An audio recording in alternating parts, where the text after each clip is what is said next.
5 disturbing legends buried by the Catholic Church. There are monsters the Church doesn't talk about, mostly because they used to believe in them. Imagine a nun waking up one morning covered in demonic handwriting. That's not the setup to a bad horror movie. It actually happened in 1676. Sister Maria Crocifissa della Concezione of the Palma di Montechiaro convent woke up screaming, her face pale, her hands smeared with ink. In her lap, a letter supposedly written by the devil himself. In her handwriting, the letter, according to legend, was a tangled mess of symbols, Greek, Arabic, and random runes, basically the 17th century version of a keyboard smash. The Church tried to translate it, of course, because if Satan takes the time to write a note, you probably want to know what he's mad about. Centuries later, scientists using decryption software managed to decode parts of it. The translation? The letter called God an invention of man and referred to the Holy Trinity as dead weights. It even bragged that humanity was under Satan's rule. So, yeah, little spicy for convent reading hour. After this episode, Sister Maria claimed she was possessed, and that the devil forced her to write it. The Church, incredibly, didn't burn her immediately progress. But they also locked that letter away faster than you can say bad PR. What makes it eerie is how it fit into a pattern.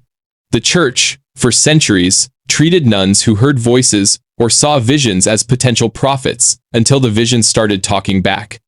Then suddenly, nope, that's not God, that's just hell with better penmanship. And if you thought demonic calligraphy was bad, wait until you hear about the priest who birthed monsters. Let's head to 7th century England, where holy relics, superstition, and body horror got along like old drinking buddies. Street Cuthbert was a beloved bishop, known for miracles, piety, and smelling like lilies after death because apparently, saints don't rot, they potpourri. But around his tomb, strange rumors spread. Women who prayed too close while pregnant sometimes gave birth to deformed children. Like, really deformed. Faces twisted, limbs fused, sometimes with small scales or fur. People whispered that these weren't babies, they were Cuthbert's mistakes. The legend claimed that the saint's holy aura was too strong, that his incorrupt body gave off power like radiation, mutating unborn children.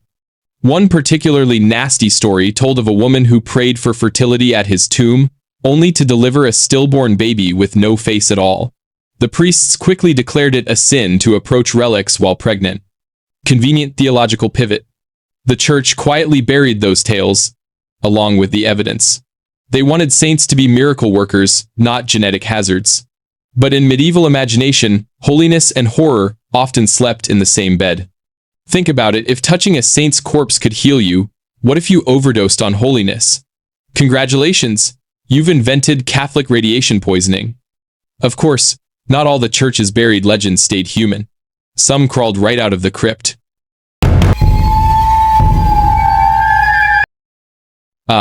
Palermo, Sicily.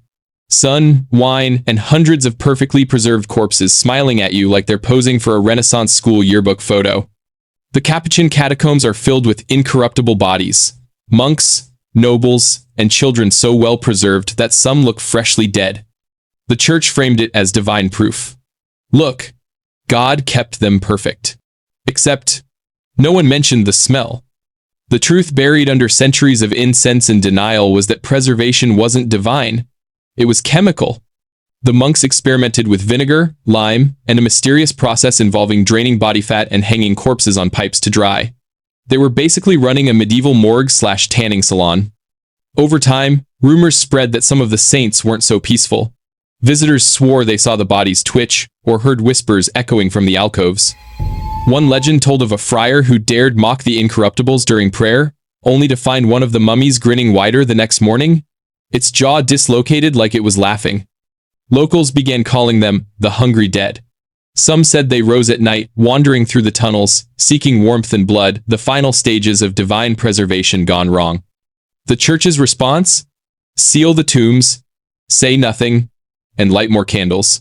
If you can't fix it, sanctify it. But at least the Sicilian corpses stayed put.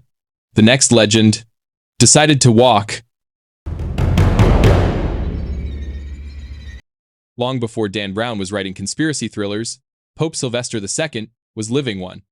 Born around 946 AD, he was a genius mathematician, astronomer, inventor of the mechanical clock. Basically, the only pope who could have passed a physics exam. Naturally, people assumed he was possessed.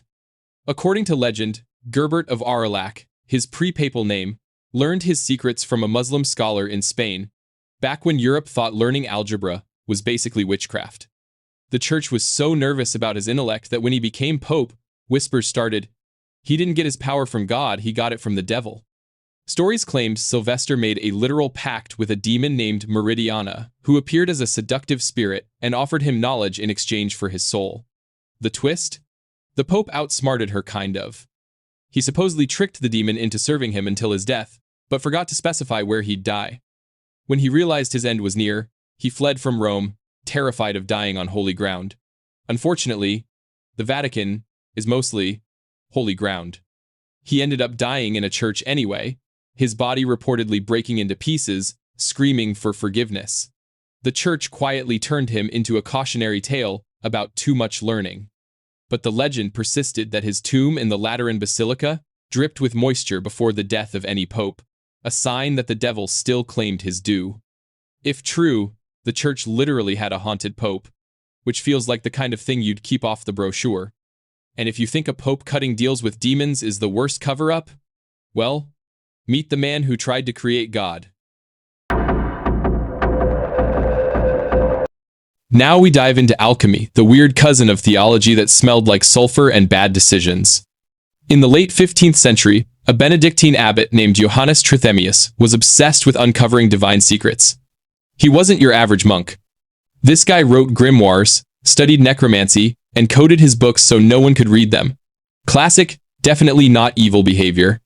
According to legend, Trithemius went a little too far and tried to make life itself. The story goes that he followed ancient Hebrew and alchemical formulas to create a homunculus, a tiny human grown in a flask from the essence of man and woman. The goal? To create a miniature, soulless servant that could obey commands and reveal divine truths. His experiment succeeded, sort of.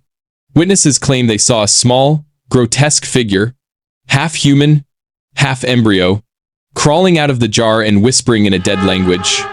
Trithemius panicked and tried to baptize it, but the creature screamed so loudly that the monastery walls cracked.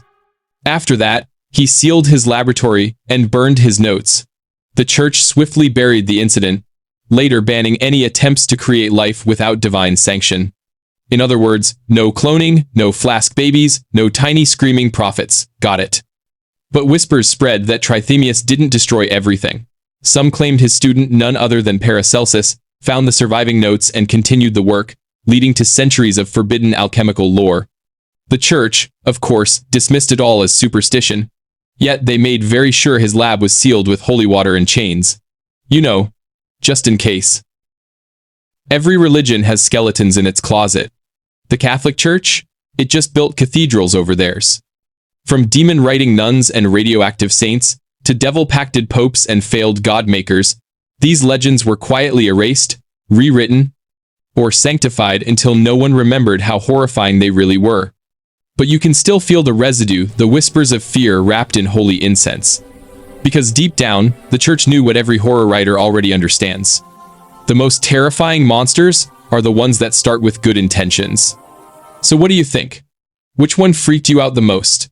The demonic pen pal, the saint with a mutation problem, or the pope who accidentally turned into a prophecy machine? As always, thank you very much for watching. My name is Dark Myths, and I am really smart. Until next time, farewell.